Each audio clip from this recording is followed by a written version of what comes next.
देखिए, हमने कल इन्वायरमेंट इकोलॉजी का फर्स्ट लेसन देखा था। उसमें 4 से 5 सब टॉपिक थे और ये अब दूसरा लेसन है पारिस्थितिकी। ठीक है, इसके अंदर भी ये दूसरे लेसन में पारिस्थितिकी है, इसके बाद में भी कई सब टॉपिक है। तो पिछले 10 सालों में, एक सेकेंड सॉरी, हाँ, पिछले 10 सालों में कितने क्वेश्चन आए हुए हैं इन टॉपिकों में वो हम देख रहे हैं। ये एक तरीके से एक तरीके से सीरीज है कि इन्वायरमेंट इकोलॉजी के क्वेश्चन देखेंगे, इसके बाद में ज्योग्राफी के देखेंगे, इसके बाद में पॉलिटी के, और इसके बाद में सी सैट में हिंदी और सी सैट और कम्युनिकेशन के कितने क्वेश्चन बनते हैं उनको भी देखेंगे। इससे क्या होगा कि हमारे पिछले जो जितने भी क्वेश्चन हैं वो रिकॉल हो जाएंगे और हमें एक मोटा मोटा आइडिया लग जाएगा कि आयोग कितने क्वेश्चन को रिपीट करता है, लैंग्वेज बदलता है और पूछता भी है कि नहीं पूछता है, क्वेश्चन आखिर बनते कहाँ से हैं, है ना। तो हम यूपीपीसीएस के भी तो देख ही रहे हैं, उसमें से आईएएस के भी क्वेश्चन उनको भी देख लेते हैं, क्योंकि आईएएस की जो लैंग्वेज है वो कई बार यूपीपीसीएस में कॉपी पेस्ट वो कर देते हैं, ये उसी तरीके से क्वेश्चन बना देते हैं। ठीक है, देखिए, अगर आपके पास ये घटना चक्र नहीं है तो फिर मैं इसका पीडीएफ आपको इस लेसन का भेज दूंगी, तो उसको पढ़ लेना। देखिए, पहले ही क्वेश्चन इन्होंने 2014 में बनाया, क्योंकि हम 2013-12 से लेकर 23 तक देख रहे हैं। तो देखिए, पहला क्वेश्चन इन्होंने क्या पूछा कि पारिस्थितिकी निम्नलिखित के बीच पारस्परिक संबंधों का अध्ययन है। ये काफ़ी कन्फ्यूजिंग चैप्टर रहता है, क्योंकि ये नॉर्मल आम बोलचाल की भाषा में ज़्यादा यूज़ नहीं होता है। तो ये काफ़ी हमें लगता है कि ये ऑप्शन भी हो सकता है, ये ऑप्शन भी हो सकता है, अगर सही से ना पढ़ा रहा हो, ना याद आए, चीज़ें हमें बार बार रिकॉल ना हो तो, है ना। तो पारस्परिक संबंधों का अध्ययन है, ऑप्शन है जीव और वातावरण, मनुष्य और वन, मृदा और जल, पति और पत्नी। पहली बात तो मृदा और जल के बारे में कुछ और होगा। पारिस्थितिकी तंत्र की अगर बात होगी तो मृदा और जल तो केवल नहीं होंगे, उसमें जीव भी होंगे, है ना। तो जीव और वातावरण इन्होंने ऑप्शन भी ए दिया है। तो ये इस तरीके से क्वेश्चन बनाते हैं। अभी मैं आपको दिखाती हूँ किस टॉपिक में सबसे ज़्यादा क्वेश्चन वो पूछते हैं, क्योंकि उसमें फंसने के चांसेस ज़्यादा रहते हैं। और आयोग कभी नहीं चाहता है कि 3 से 4 लाख 5 लाख जितने भी बच्चे बैठे सारे के सारे पास हो जाएं। आयोग का हमेशा ये ध्येय रहता है कि कम से कम बच्चे पास हो, क्योंकि उसे लेना तो केवल 700 से 800 ही जो भी पोस्टें आती हैं उतने ही लेने होते हैं ना। तो आगे क्वेश्चन देखते हैं। देखिए, इसी टॉपिक से फिर उन्होंने 2015 में क्वेश्चन फॉर्म किया कि निम्न में से कौन पारिस्थितिकी तंत्र के विषय में सही नहीं है। ऑप्शन ए, यह अजैविक एवं जैविक दोनों संगठनों से युक्त होता है। बी, इसकी अपनी स्वयं की उत्पादकता होती है। सी, यह एक बंद तंत्र होता है। या डी, यह प्राकृतिक संसाधन तंत्र होता है। क्वेश्चन कहा है कि पारिस्थितिकी तंत्र के विषय में सही नहीं है, तो अब ऑप्शन सी, यह एक बंद तंत्र होता है। क्यों ये मतलब सही नहीं है, देखते हैं। देखिए, पारिस्थितिकी तंत्र एक खुला तंत्र होता है, ऑब्वियसली बंद कैसे होगा। और इसके बाद में क्योंकि इसमें ऊर्जा तथा पदार्थों का लगातार निवेश, इनपुट और बहिर्गमन, आउटपुट होता रहता है, तो ध्यानतव्य है कि बंद तंत्र में ये क्रिया नहीं होती हैं। इसलिए ये अच्छा रहता है, क्योंकि ये यहाँ पर तुरंत में ही चीज़ें दे देते हैं, तो हमें समझ में आ जाता है ना। तो इस टॉपिक से कितने क्वेश्चन बने अभी मैं आपको सारे दिखाती हूँ। देखिए, भले ये आयोग दूसरा है, पर इन्होंने मेंस 2016 में इसी टॉपिक से फिर इन्होंने बनाकर क्वेश्चन पूछा है कि किन 4 घटकों द्वारा पारिस्थितिकी तंत्र का निर्माण होता है। ऐसे क्वेश्चन बहुत फंसाते हैं और इससे काफ़ी क्वेश्चन बने हैं। जल, कार्बन, ऑक्सीजन, सल्फर। बी, मृदा, तापमान, आर्द्रता, वर्षा। सी, अजैविक पदार्थ, उत्पादक, उपभोक्ता, वियोजक। देखिए, थोड़ा सा अगर आप ध्यान दोगे ना तो इन्वायरमेंट इकोलॉजी में उत्पादक और उपभोक्ता तो होते ही हैं, तो जिस ऑप्शन में भी ये हैं आप समझ लो वो ऑप्शन तो होना ही चाहिए। डी है शाकाहारी, मांसाहारी, जीवाणु, परजीवी। ये भी होते हैं, ऐसा नहीं कि शाकाहारी मांसाहारी नहीं होते हैं, पर जो बोलने में हम लोग बोलते हैं ना कि उत्पादक होते हैं, उपभोक्ता होते हैं, पदार्थ होते हैं, तो इसलिए इन्होंने यहाँ पे सी ऑप्शन को दिया है। अब क्यों दिया है, देखिए, अजैविक पदार्थ, उत्पादक, उपभोक्ता तथा वियोजक द्वारा पारिस्थितिकी तंत्र इकोसिस्टम का निर्माण होता है। ध्यानतव्य है कि जैविक घटक के अंतर्गत उत्पादक, उपभोक्ता तथा वियोजक शामिल होते हैं। तो इस तरीके से क्वेश्चन आते हैं और हमें उनको इस तरीके से तैयार करना है। इसके पहले आपने 16, 15 देखा और 21 देखा। अब ये देखिए 14 में भी पूछा गया था, निम्नलिखित में से कौन एक पारिस्थितिकी तंत्र के संबंध में सही नहीं है। पारिस्थितिकी तंत्र किसी निश्चित स्थान, समय, इकाई के समस्त जीवों तथा भौतिक पर्यावरण का प्रतिनिधित्व करता है। बी, यह एक कार्यशील इकाई है। सी, इसकी अपनी उत्पादकता होती है। डी, यह एक बंद तंत्र है। अब देखिए, इसमें वही लैंग्वेज है, बस थोड़ा सा उन्होंने क्वेश्चन को अलग पूछा है और ऑप्शन इसका डी ही सही है। सही नहीं है, इन्होंने पूछा है सही नहीं है, तो ये डी। इसके पहले हम ये देख चुके हैं आंसर, है ना। तो इस तरीके से सीरीज को ज्वाइन करने से फ़ायदा ये होता है कि हमें पता चल जाता है कि कैसे कैसे क्वेश्चन बनते रहते हैं। अभी हमने 4 क्वेश्चन देख लिए, अभी मैं आपको 1 बाय 1 दिखाती हूँ कि इस टॉपिक से कितना क्वेश्चन आता है। देखिए जो भी RO की तैयारी कर रहा है ना, वो ये ना सोचे कि ये सीरीज़ मेरे लिए तो बेकार है, मतलब टाइम बर्बाद कर रही है। देखिए इन्होंने कथन और कारण से क्वेश्चन को बनाया है। कथन कह रहा है कि जीवमंडल एक खुला विवृत या विस्तृत तंत्र का उदाहरण है। कारण कह रहा है कि जीवमंडल में पदार्थ के प्रारंभिक निवेश के बाद पुनः नए पदार्थों का निवेश नहीं हो सकता, परंतु ऊर्जा के निवेश एवं बहिर्गमन पर कोई प्रतिबंध नहीं है। अब अधोलिखित कूटों में से सही उत्तर का चयन करना। ऑप्शन ए और आर दोनों सही हैं तथा आर ए की सही व्याख्या करता है। बी ए और आर दोनों सही है परंतु आर ए की सही व्याख्या नहीं करता। सी ए सही है तथा आर गलत है। और डी ए गलत है तथा आर सही है। देखिए ए सही है तथा आर गलत है। क्यों? इन्होंने कहा जीवमंडल एक खुला विस्तृत तंत्र है, ये देखो आपका सही है, पर आर क्यों गलत है अभी बताते हैं। और देखिए ये कब आया? RO 2017 का मेंस का है। अभी मैं आपको 2021 RO के भी क्वेश्चन दिखाती हूँ। अब इन्होंने यहाँ पर दिया है, क्या कह रहे हैं कि जैवमंडल बायोस्फीयर मिट्टी, सेल, जल तथा वायु से बनी हुई एक पतली परत है जो पृथ्वी के चतुर्दिक आवरण मंडल के रूप में व्याप्त है। सबसे बड़ा पारिस्थितिकी तंत्र है जिसके साथ जीवित जीव संबंधित तथा जैवमंडल जीवों का भरण पोषण करता है। यह एक खुला तंत्र ओपन सिस्टम है क्योंकि इसमें पदार्थों का लगातार निवेश, इनपुट तथा बहिर्गमन होता रहता है। ध्यानतव्य है कि पारिस्थितिकी तंत्र से पोषक न्यूट्रिएंट कभी समाप्त नहीं होते। उन्होंने बोला था कि निवेश तो होता है या बहिर्गमन, आई थिंक एक सेकेंड, हाँ, क्वेश्चन के आर जो कारण बताया उन्होंने बोला था कि निवेश के बाद पुनः नए पदार्थों का निवेश नहीं हो सकता, मगर ऐसा नहीं है, ये तो प्रक्रिया चलती रहती है 1 by 1। इसलिए सी ऑप्शन हमारा हुआ था, ए सही है तथा आर गलत है। अभी मैं आपको और दिखाती हूँ, RO के ही क्वेश्चन आपको दिखाती हूँ। देखिए पृथ्वी का सर्वाधिक बृहद पारिस्थितिक तंत्र निम्नलिखित में से कौन है? ऑप्शन ए जलमंडल, बी जीवोम, सी स्थलमंडल, डी जैवमंडल। अब यहाँ आंसर है तो आपको समझ में लग रहा है, वरना आपको जीवोम भी लगता या फिर अगर याद नहीं रहता, रिकॉल नहीं होता क्वेश्चन या आंसर, तो जलमंडल लगता या स्थलमंडल लगता। तो अब ये देखिए यूपी RO 2017 में पूछा गया प्री में क्वेश्चन, ठीक है। तो ऐसा नहीं है कि जो बता रही हूँ वो सब बस टाइम पास ही है, बहुत इंपॉर्टेंट है, लेकिन हाँ उसी को समझ में आएगा जो ये इस तरीके से करेगा और जब क्वेश्चन आपके सॉल्व होंगे। हमने अब तक लगभग एक ही टॉपिक में कितने क्वेश्चन देख लिए? एक टॉपिक में अभी हमने 6 क्वेश्चन देख लिए, जिसमें से 5 यूपी PCS के ही हैं और RO के हैं, ठीक है। तो समझ सकते हैं ये टॉपिक कितना इंपॉर्टेंट है। अब ये दूसरा टॉपिक है, लेसन सेकेंड ही है, पर ये परितंत्र के घटक के बारे में है। हम इसकी बात कर लेते हैं। देखिए भले ये दूसरे आयोग का है लेकिन क्वेश्चन इससे भी बनते हैं, इस टॉपिक से भी, परितंत्र से। जहाँ जीव रहता है उस सटीक जगह को कहते हैं। ऑप्शन ए आवास, बी परितंत्र, सी निकेत या निशे, डी बायो। ई उपर्युक्त में से कोई नहीं या उपर्युक्त में से एक से अधिक। BPSC में ये जरूर ऑप्शन देते कि उपर्युक्त में से कोई नहीं या एक से अधिक।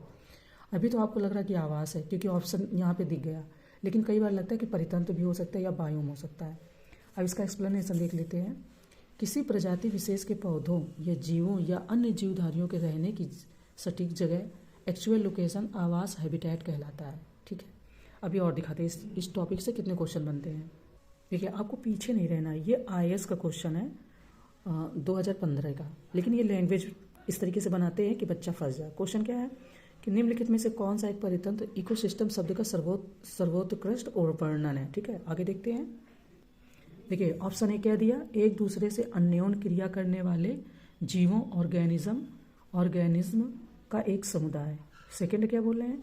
पृथ्वी का वह भाग जो सजीव जीवों, लिविंग ऑर्गेनिज्म का ऑर्गेनिज्म द्वारा आवासित है, ठीक है। सी क्या कहते हैं कि जीवों, ऑर्गेनिज्म का समुदाय और साथ ही वह पर्यावरण जिसमें वे रहते हैं। डी किसी भौगोलिक क्षेत्र के वनस्पति जात और प्राणी जात।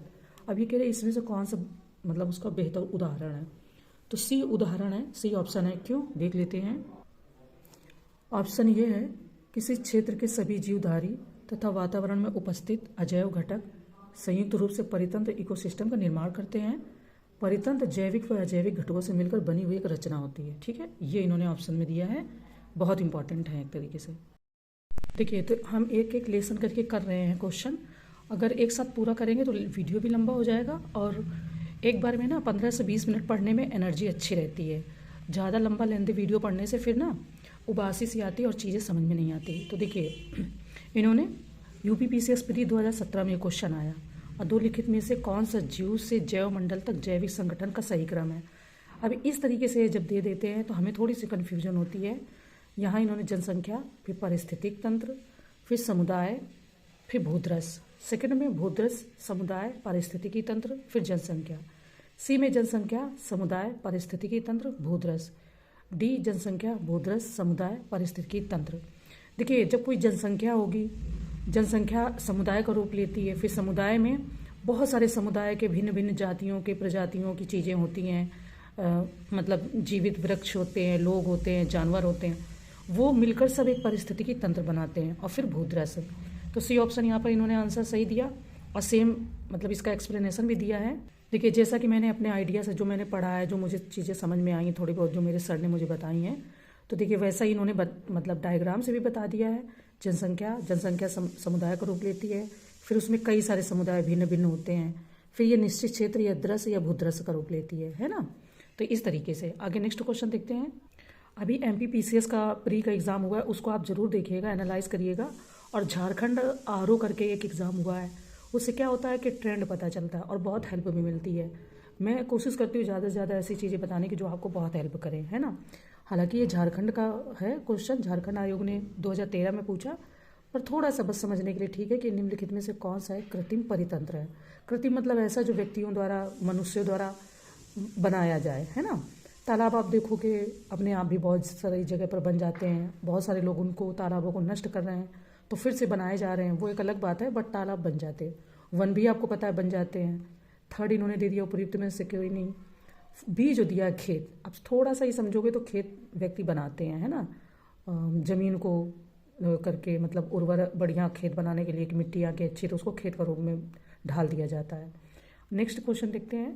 देखिए कल जब हमने फर्स्ट लेसन देखा था तो UPPCS प्री के 3 क्वेश्चन हमने वहाँ देखे थे, है ना। अब देखिए ये UPPCS प्री 2019 में ही इन्होंने फिर ये पूछा, इकोसिस्टम के संबंध में निम्न में से क्या सत्य है। ऑप्शन ए प्राथमिक उपभोक्ता उत्पादक पर न्यूनतम रूप से आश्रित है। बी प्राथमिक उपभोक्ता उत्पादकों से संख्या में अधिक होते हैं। सी उत्पादक प्राथमिक उपभोक्ता से अधिक है। या डी द्वितीयक उपभोक्ता अधिकतम होने के साथ साथ बहुत ही शक्तिशाली है।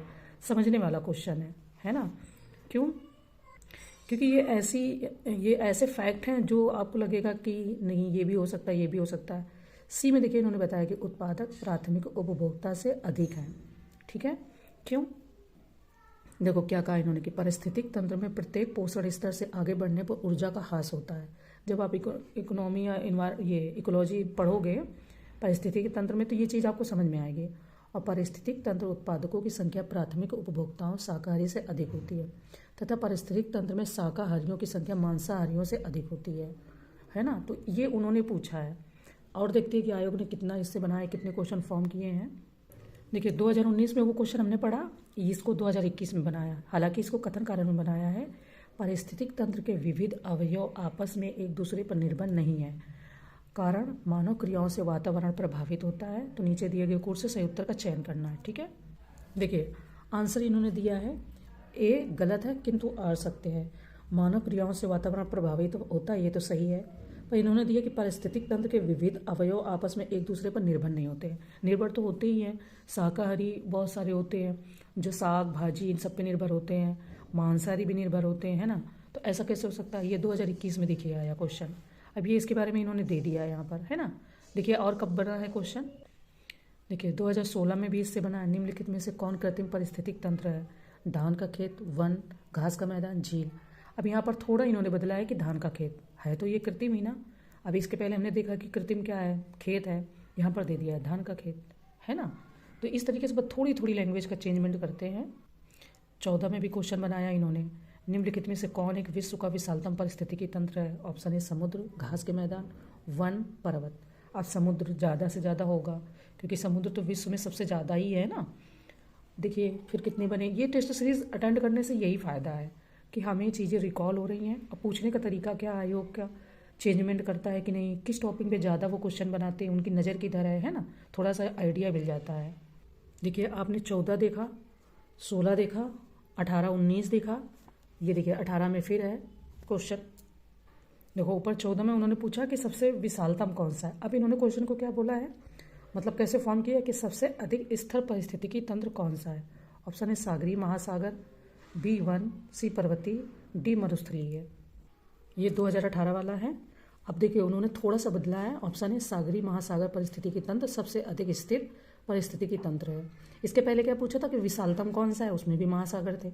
इसमें क्या पूछा है कि स्थिर कौन सा, इसमें भी महासागर है ना। 2018 में इन्होंने फॉर्म किया है। आगे देखते हैं, ये देखिए यूपी ARO मेंस 2021 का पूछ लिया है।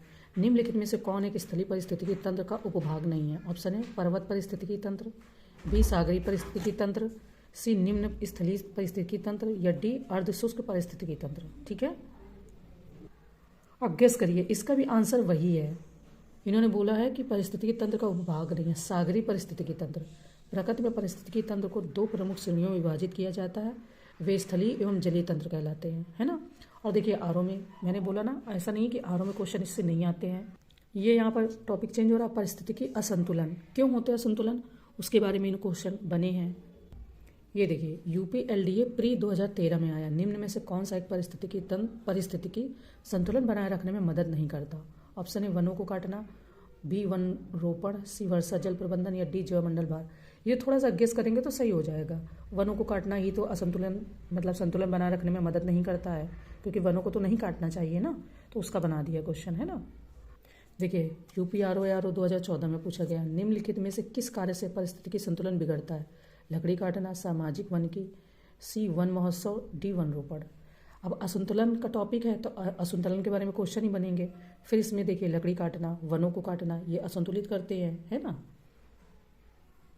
ये आपके खाद्य श्रृंखला से क्वेश्चन बने। ये RS जो राजस्थान का पेपर होता है उसमें उन्होंने 2013 में पूछा है, निम्नलिखित में से पारिस्थितिकी तंत्र का कौन सा एक जीवीय संघटक नहीं है? इसकी लैंग्वेज थोड़ा चेंज रहती है। तो खाद्य श्रृंखला से देखते कितने क्वेश्चन आते हैं, मतलब IS में भी पूछे जाते हैं और PCS में तो पूछे ही जाते हैं, तो वही हम देख रहे हैं। ये देखिए खाद्य श्रृंखला से भी क्वेश्चन आते हैं, 2013 में ये आपका बना है। इसके बाद में आगे देखते हैं।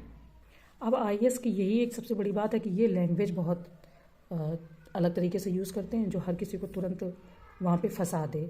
पूछा इन्होंने कि कुछ कारणोंवश यदि तितलियों की जाति स्पीसीज की संख्या में बड़ी गिरावट होती है तो इसका या इसके संभावित परिणाम क्या हो सकता है या सकते हैं? ऑप्शन ए कुछ पौधों के परागण पर प्रतिकूल प्रभाव पड़ सकता है, बी कुछ कृषि पौधों में कवकीय संक्रमण प्रचंड रूप से बढ़ सकते हैं, थर्ड इसके कारण बर्रों, मकड़ियों और पक्षियों की कुछ प्रजातियों की समष्टि में गिरावट हो सकती है। नीचे दिए गए कोड के का प्रयोग करके सही उत्तर चुनिए। फर्स्ट केवल फर्स्ट, बी केवल सेकंड और थर्ड, सी केवल फर्स्ट और थर्ड, डी फर्स्ट सेकंड और थर्ड। अब जब इनमें से काफ़ी आपको आइडिया होगा तो ही आप इसका आंसर बता पाओगे। हालांकि आंसर इसका फर्स्ट और थर्ड सही है, प्रतिकूल प्रभाव पड़ सकता है ना। देखिए फिर PCS ने पूछ लिया 2016 में, खाद्य श्रृंखला फूड चेन में मानव है। ऑप्शन ए एक निर्माता, बी केवल प्राथमिक उपभोक्ता, सी केवल द्वितीयक उपभोक्ता, डी प्राथमिक तथा द्वितीयक दोनों, है ना। क्यों प्राथमिक और द्वितीयक कैसे हो सकता है? क्योंकि साग सब्जियों तथा फल आदि का सेवन करने पर मनुष्य प्राथमिक उपभोक्ता, जबकि मांस बच्छी होने पर द्वितीयक उपभोक्ता की श्रेणी में आएगा। ठीक है, इसमें क्वेश्चन बनते हैं पर इसमें पारिस्थितिकी तंत्र की अपेक्षा कम बने हैं। ये PCS 2013 में बना है। देखिए मैं ज़्यादातर तो क्वेश्चन सारे के सारे पढ़ के उनके आंसर आपको बता ही रही हूँ, तो कैसे पॉसिबल है कि जब इनमें से कुछ थोड़ा सा लैंग्वेज चेंज करके अगर क्वेश्चन पूछे जाएंगे तो आपको नहीं आएंगे। और ऐसा तो है नहीं कि इतने सारे टॉपिक्स में क्वेश्चन आएंगे नहीं, क्वेश्चन तो यही सबसे बनने हैं। तो आई होप कि जब क्वेश्चन आपको मिलेंगे एग्ज़ाम में तो आप टैकल कर ले जाओगे। थोड़ा बहुत इंटरचेंज तो करेंगे, as it is copy paste तो वो नहीं करने वाले हैं। देखिए क्वेश्चन क्या है, ये 2013 में इन्होंने फिर पूछा है, पारिस्थितिकी तंत्र के जैविक घटकों में कौन उत्पादक घटक है ना। तो उत्पादक घटक है option A guy, be more, सी बाघ, डी हरे पौधे। देखिए जैविक घटकों में से हरे पौधे उत्पादक घटक के अंतर्गत आते हैं। हरे पौधे सूर्य के प्रकाश को उपयोग करके प्रकाश संश्लेषण विधि द्वारा स्वयं अपना आहार बना लेते, निर्मित कर लेते, ये तो पता ही है ना। तो इन्होंने पूछा उत्पादक घटक है, तो कौन हो जाएंगे? हरे पौधे। नेक्स्ट क्वेश्चन देखते हैं कि आयोग ने फिर कब पूछा है। देखिए ये तो इन्होंने MPPCS प्री में 2016 में पूछा था कि प्रथम पोषक स्तर के अंतर्गत आते हैं शाकाहारी जंतु, बी मांसाहारी जंतु, सी सर्वभक्षी जंतु, या डी हरित पादप। अब यहाँ पर भी देखिए हरित पादप बताया ना, वे सभी पौधे जो कि प्रकाश संश्लेषण के द्वारा भोजन का निर्माण करते हैं प्राथमिक पोषक या उत्पादक कहलाते हैं।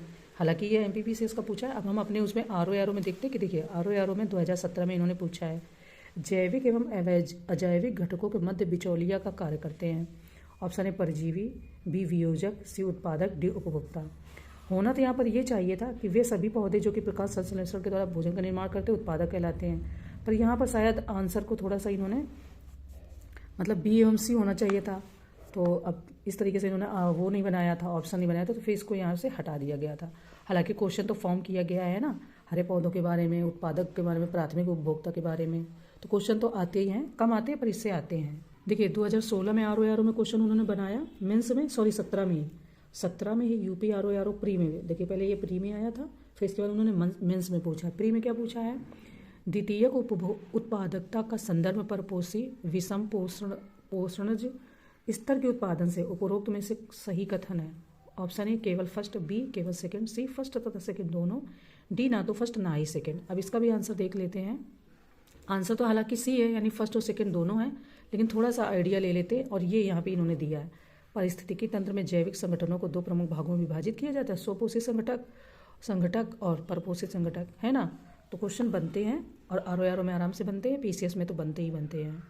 देखिए 2015 में आया है, निम्नलिखित युग्मों में से कौन सही सुमेलित है। ये पर्वत, सर्वाधिक स्थायी परिस्थितिकी तंत्र नहीं, या में भी देखते हैं अजैविक अवयव, जीवाणु, हरे भरे पौधे, परिस्थितिकी तंत्र, डी वर्षा, ग्लोबल वार्मिंग। हरे पौधे परिस्थितिकी तंत्र सही सुमेलित विकल्प है। सर्वाधिक स्थायी परिस्थितिकी तंत्र महासागर, अभी हम लोगों ने पढ़ा ना 3-4 क्वेश्चन में। जीवाणु जैविक अवयव है तथा ग्लोबल वार्मिंग के लिए जलवाष्प, कार्बन डाइऑक्साइड आदि गैसें उत्तरदायी है। तो इन्होंने पूछा था कौन सही सुमेलित है, तो हरे पौधे परिस्थितिकी तंत्र हो जाएगा, है ना। चलो और देख लेते हैं। देखिए जो ये टॉपिक है ना, ऊर्जा का प्रवाह, इसमें ही बताया जाता है कि ऊर्जा का प्रवाह किधर से किधर को जाता है। ये इंपॉर्टेंट है, इससे क्वेश्चन आते हैं, ठीक ठाक मात्रा में आते हैं, ठीक है। ऐसा करती हूँ, क्वेश्चन खूब बने हैं और काफ़ी टाइम लग जाएगा, तो मैं इसका PDF भेज देती हूँ। जिसके पास ना हो घटना चक्र या इस तरीके से डेटा, वो पढ़ लेगा, जिसके पास है वो अपनी बुक से पढ़ लेगा। फिर हम आगे क्वेश्चन में और सीरीज़ को कंटिन्यू रखेंगे, ठीक है। तब तक के लिए थैंक यू।